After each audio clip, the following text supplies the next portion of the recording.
ఈరోజు ఇంట్లో paneer fried rice చేయబోతున్నా. నన్ను చూడొచ్చు. పన్నీరు రైస్ కోసం ఒక గ్లాస్ బియ్యం తీసుకోవచ్చు.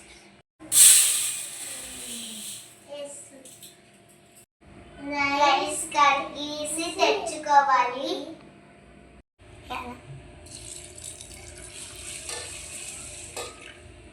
బియ్యంకి 2 గ్లాసులు వాటర్ వేసుకోవాలి.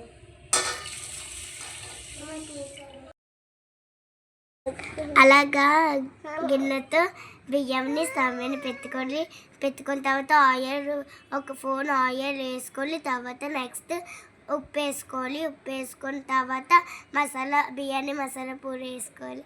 తర్వాత మిక్సింగ్ చేయాలి. మిక్సింగ్ చేసాక మూత పెట్టాలి ఫ్రెండ్స్. మూత పెట్టాక కాసేపు ఉడుకుని రైస్ కోసం పన్నీర్ని కట్ చేసుకోవచ్చు. రండి, కట్ చేసుకున్న పన్నీర్ని ఫ్రై చేసుకోవచ్చు. కొత్తిమీర, టమాటో, క్యారెట్, ఆనియన్, జీడిపప్పు, బఠానీ. ప్రాసెస్ అయితే అమ్మ చెప్తారు ఫ్రెండ్స్. హాయ్ ఫ్రెండ్స్, పన్నీర్ని ఆల్రెడీ ఫ్రై చేసుకున్న ఆయిల్లోనే మనం మిగిలిన ఇంగ్రీడియంట్స్ని కూడా వేసుకుందాం. ఫస్ట్ జీడిపప్పుని వేసుకొని ఫ్రై చేసుకుందాం. అవి బాగా వేగిన తర్వాత వాటిని తీసేసుకోవాలి. జీడిపప్పు వేయించుకొని తీసుకున్నాక అందులో ఆనియన్స్ వేసుకొని ఆనియన్స్ బాగా ఫ్రై అయ్యే వరకు వేయించుకోవాలి. ఆ తర్వాత టమాటో యాడ్ చేసుకోవాలి. తర్వాత టమాటో వేగిపోయిన తర్వాత క్యారెట్ కూడా యాడ్ చేసుకొని తర్వాత పచ్చి బఠానీ. మనం 1 గ్లాస్ బియ్యం తీసుకుంటున్నాం కాబట్టి ఒక ఆనియన్, ఒక టమాటో తీసుకుంటున్నామండి, ఒక క్యారెట్.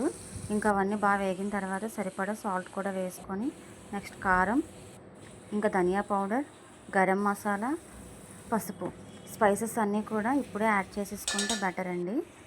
ఇంకా కొంచెం గరం మసాలా, ధనియా పౌడర్, బిర్యానీ మసాలా వేసేసుకొని ఆల్రెడీ ఫ్రై చేసి పెట్టుకున్న పన్నీర్ పీసెస్ని కూడా యాడ్ చేసుకోవాలి.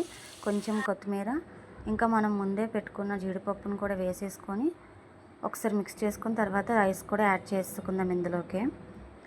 ఇది ఫస్ట్ మనం ఆల్రెడీ బాయిల్ చేసి పెట్టుకున్న రైస్ కదా, రైస్ని కూడా యాడ్ చేసుకొని ఒకసారి కలుపుకుంటే సరిపోతుందండి. Almost paneer fried rice ready అయిపోయినట్లే.